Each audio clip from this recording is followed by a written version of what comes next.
No niin, eli oikein hyvää retroilevaa kevätpäivää tässä itse kullekin säädylle. Ja minulla on tässä tämmönen pieni paketti avattavana. Olen vähän yllättynyt tästä saapumisesta. Se on konsolinetistä ja siellä pitäisi olla A500 Mini. Eli tämä Amigan retrokonsolilta Retro Games firmalta, mikä teki aiemmin näitä C64 konsoleita, se Mini. Ensin Mini ja täällä nyt pitäisi olla se Mini. Yllättynyt olen siksi, että virallinen julkaisupäivä oli mielestäni vasta 8.4. ja nyt on viikkoa aikaisempi aika. Niin, no ennakkotilaus, mutta ei sen olisi pitänyt silti vielä saapua. Tietysti toisaalta on tullut jo nähtyä pari videota, että missä siellä rapakon takana on ihmiset saaneet tätä laitteita, niin kyllähän näitä on olemassa.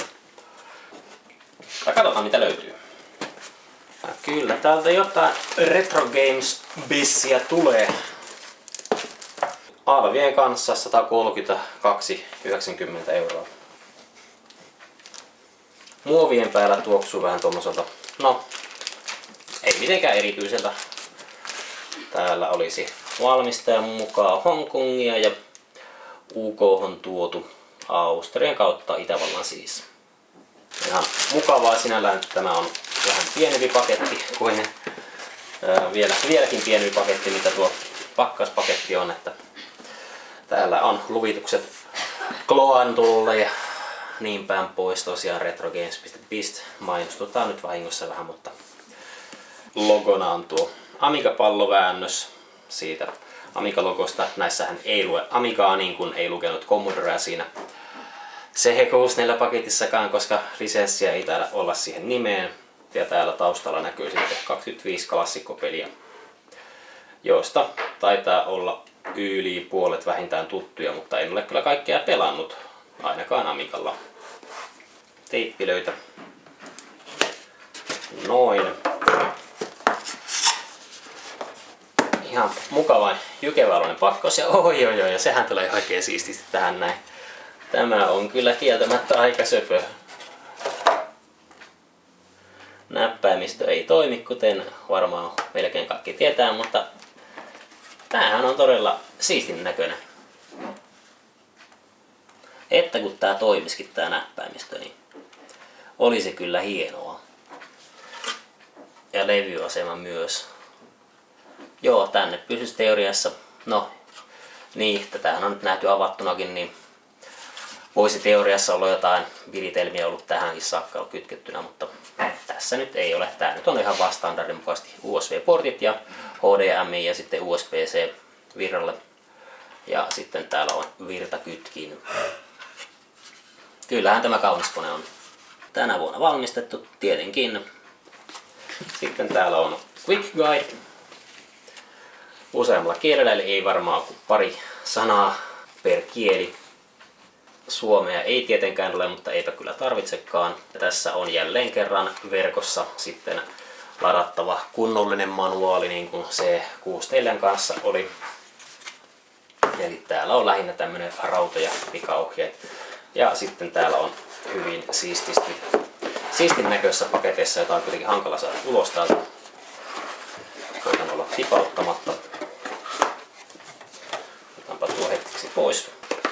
Tämmönen olemus on ihan hyvä. Ei semmoinen superhalpa. No ei tää kyllä mikään superhalpa olekaan todellakaan, niin pitäisikin olla. Ja siellä on myös tämä hiiri. Minulla itse asiassa ei ole tämmöistä Amigan hiirtä oikeana olemassa, tai siis tämmöistä tankkihiirtä. Ja tämä on siis tosiaan optinen hiiri, tietenkin. Ei nyt sentään pallohiirtä, vaikka ne nostalgiassa mielessä hauskoja olevatkin, niin ei ne mielekkäitä ole. Tuntuma on vähän erilainen ja tosiaan tämä taitaa olla pienempi kuin mitä se alkuperäinen hiiri. Ja sitten täällä on tämä gamepad, mistä sinänsä henkilökohtaisesti en niin kuin jo ennalta sanoen tykkää, koska pitäisi olla tietenkin joystick. Niin täytyy toivoa, että se C64 joykkari toimii tässä näin. Tää on ihan painotettu ilmeisesti, koska tämä ei ole mikään kevyt, niin se on sinällään tukeva. Ja no, nappituntuma on ihan ok. Ehkä vähän kaipaisi jotain tämmöstä kahvaa tänne näin, koska nyt tää on vähän tälleen sormenpäillä, parilla sormella saa pidettyä täällä. Ja onko tämä sitten tukeva? En ole käyttänyt tällaista ennen, niin en ole varma, osaanko tällä pelata. Minä en rupea tätä avaamaan, sitä on jo muut tehneet, niin ehkäpä minun pitäisi vaan kokeilla tätä laitetta, onko täällä mitään jännää. Tämmönen pieni kokovertailu, tuo oikea Amiga 500 siellä piileskelee nyt kaiken suojakelmun ja muun tavaran takana, kun taas sitten tuo pieni mini kätevän kokoinen näppäimistö tosiaan toimii ihan hyvin, kun laitoin vaan tällä langattomalla systeemillä dongle sisään, niin siihen tuli näppäimistö ja se toimii ihan hyvin. Mukana oli myös hiiri tässä samassa paketissa, mutta se ei kyllä toimi tähän näin. Eli tässä pieni näppäimistödemo. Press and keep toimii täältä ja tänne voi syöttää jotakin. Eli tässä voisi käyttää näppäimistöä tältä paikalla B:tä. Ja sitten yhdistelmän hiirellä.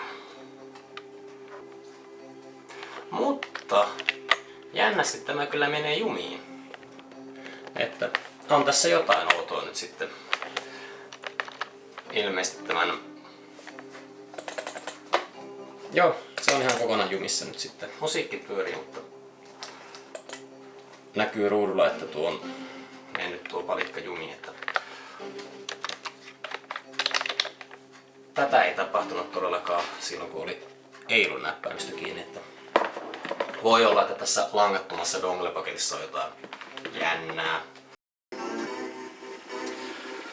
Tämä nyt on huono testi, koska ei ole eksakti inhimillistä virhettä, mutta kokeilen nyt kuitenkin.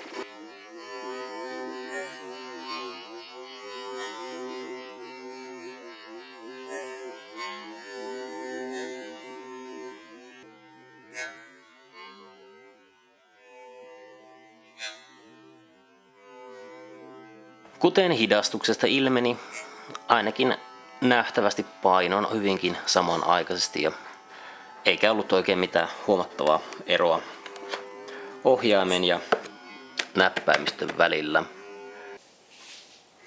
Ja tää nyt tosiaan täällä on hubi, eli normaaliin tavaran mitä tulee laitteen mukana, ohjain ja hiiri. Niin näiden kyydiksi tässä nyt on kytkettynä lisäksi toinen hiiri, näppäimistö, se on tuolla langattomalla hubilla, siis ei kun donglella, langattomalla donglella, tämä toinen ohjain ja sitten täällä on vielä USB-tikku. Ja nämä kaikki vieläpä toimii ihan samanaikaisesti. Tämä nyt on sitten vähän outo asetelma, minulla on nyt kaksi hiirtä kytkettynä tänne näin. Pystyn liikuttamaan valikoita, eli se toimii. Ja samoin toimii tämä toinen hiiri. Semmonen jännä juttu oli huomattu, että tämä ei toiminut Linuxissa sehän leittämällä. No, Linux-koneeseen laitoin, niin sittenpä tämä ei pyörikään. Se tunnistui kyllä, että löytyy tämmönen ohjaanlaite Retro Gamesin, mutta ei liikkunut kursori ollenkaan. Windowsissa toimi niin kuin ihan normaalisti. Ja nämä ovat nyt sitten molemmat täällä käyttökelpoisia. Vähän on hankala tietysti ohjata kahdella ohjaimella näin, mutta kuten näkyy, nyt molemmat pyörivät. Tässä nyt on vaan tämmönen joku tarvikeohjain. Tähän kelpaisi kyllä ihan hyvin sitten se C16 ohjaan. Eli siellä nyt kuten näkyy, niin on minun T64 laatikko ja tämä on pieni haaste. En nyt taida vasta testaamaan ollenkaan sitä joystickia sieltä, koska meidän pieni ihana karvaturrikkamme on niin tykästynyt retrolaitteisiin, että pitää sitä nyt majapaikkanaan, niin ei sitä nyt oikein tohdi sieltä häätääkään.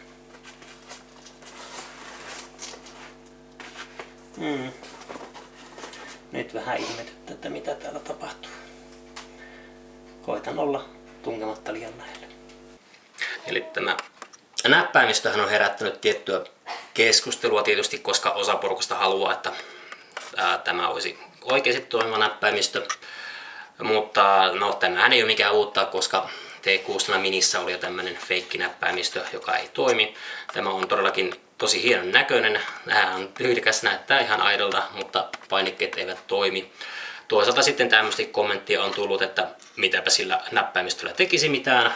Ja myöskin, että eihän tämmöisiä pieniä näppäimiä voisi painaakaan kuin kynän päällä. No, itse en alkaisi painella näitä kynällä, jos tämä olisi toimiva näppäimistö. Mielestäni tämän kokoiset napit olisivat paljon tarkempi kuin esimerkiksi kosketusnäyttö, siis älypuhelimeen kosketusnäytöt. Nehän on ihan älyttömän epätarkkoja. Tämähän olisi paljon selkeämpi tämmöisellä näpötellä.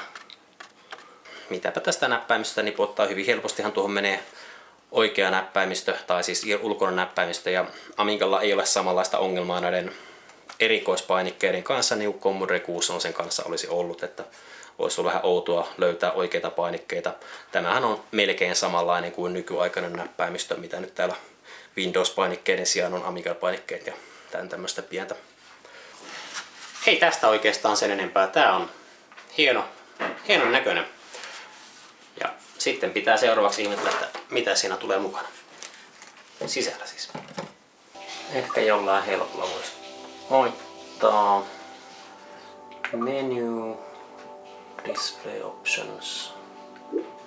Ehkä Amigalla ei tarvitse tuota. Pistetäänpä Amiga ledit mukamas päälle. Kieli on ok. Joo.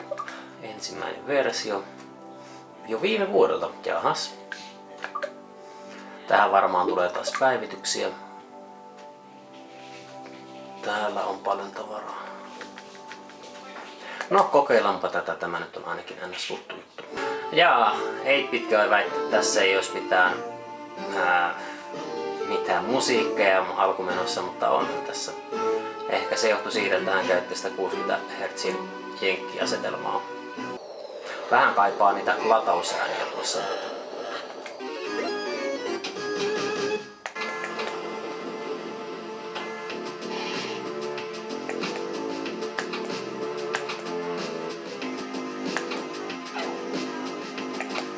Tuntuu tosi hassulta pelata tämmöisellä padilla tätä flipperiä, mutta ehkä tähän tottuu. Televisioni itse asiassa ei ole välttämättä mitenkään optimaalinen tähän tarkoitukseen.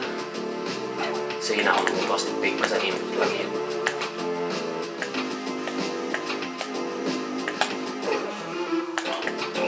Mut joo, tämmössä huomaa, että tässä on pikkaisen läkiä, kun tässä on aika hienolla ajatuksella pitää näitä flippereitä takoa, niin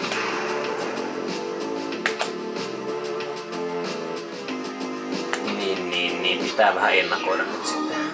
Epäilin, että se on enemmän kiinni tästä minun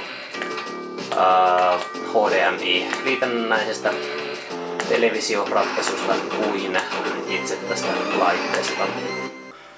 Tosiaan kun tuo USB-tikun törkkää nyt sitten sinne, niin tonne pöllähtää tommonen. Ja täältä voi sitten laittaa, mitä on itsellä saatavilla. Tässähän on rajoitteena, että tämä ainoastaan käyttää tätä VHD-loaderia. Eli ei esimerkiksi hyvin suosittuja ADF-imageja voi käyttää.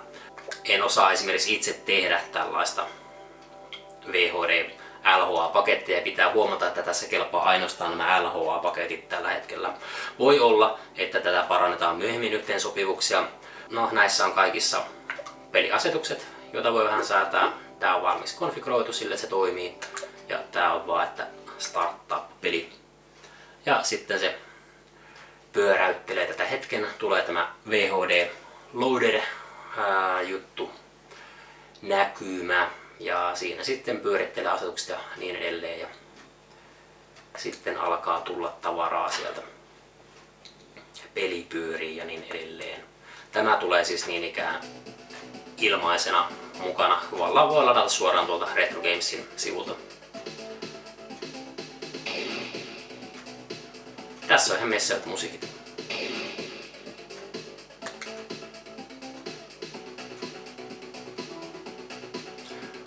peräti puolalainen peli. Eli koitetaan heittämällä, että miten tapahtuu Civilizationille. Miettii ja lataa tovin. Ja hiiri toimii ja näppäimissä toimii. Civilization Aga.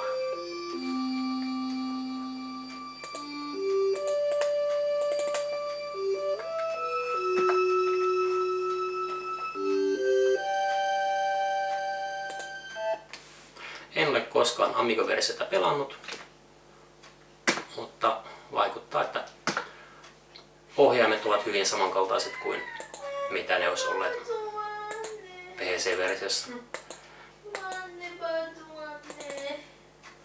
Ja ainakin tämä Aga-versio nyt näyttääkin hyvin samanlaiselta.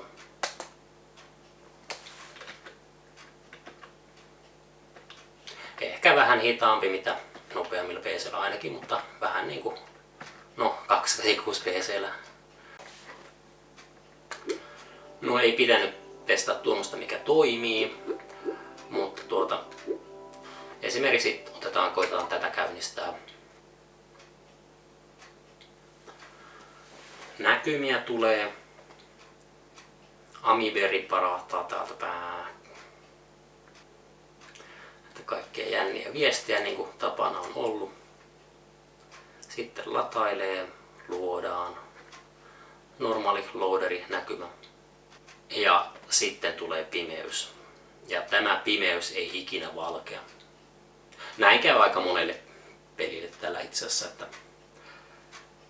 voi olla, että ne pitäisi vaan konfiguroida uudelleen tai jotain vastaavaa, mutta voi myös olla, että ei vaan nyt niinku toimi tässä paketissa. Ja tuo on kuitenkin tuommoista, että mikä sai toimimaan sitten FSUAE:llä ihan ongelmitta. Tuumalin aiemmin, että tässä nyt ei tämä valo hirveän hyvin pala. Nyt täällä on aika kirkkaat valot toisaalta, niin tuo on vähän himmeästi näkyy täällä, mutta ehkäpä sieltä nyt jotain näkyy kuitenkin. Levyvalo vihreä siinä alempi. Niin kyllä se välillä siellä jotain vilkuttaa. Mutta jotenkin toiminnosta ihan niin johdonmukaisesti toimii niin kuin oikean Amigan levyaseman pitäisi vilkkua, että millä periaatteella se nyt toimii.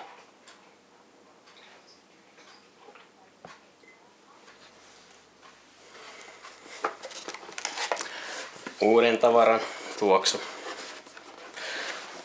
No, mutta tästä päästäänkin tosiaan loppupäätelmiin, että mitäs mieltä minä nyt sitten tästä laitteesta olen. Sanotaan vaikka näin, että olen hyvin tyytyväinen, että millä tämä on. Ei se täydellinen ole, mutta se on oikein hieno. Eli ihan kaikkea ainakaan ihan heittämällä ei saa toimimaan, mitä täällä on, mutta se mitä tässä on, niin no se tietysti toimii, mikä on tuettu, niin se on helposti. Tämähän nyt menee vaikka reppuun mukaan, jos lähtee kylään velin luokse tai jotain muuta vastaavaa, niin ei siinä mitään. Se on sitten taas oma kysymys, että haluaako maksaa sen 130 tai mitä tässä nyt tarkalleen ottaa eurona tuleekaan, niin itse halusin, jos on tyytyväinen emulaattoriin tai jos on oma kone, niin ei tämä mikään pakollinen ole. Tää on nyt ollut tässä joitain päiviä milloin, niin kyllähän tällä pienet nostalgiset ja vähän uudenlaisetkin muistelmat saa karatettua sitten ilmoille. Ja kuten myös tuumailtua, niin saattaa hyvinkin olla, että tähän tulee päivityksiä, mitkä sitten lisää ominaisuuksia, yhteensopivuutta tai esimerkiksi niiden ADF-imagien tai muuta vastaavaa käyttökelpoisuutta, niin kyllä tällä potentiaalia on.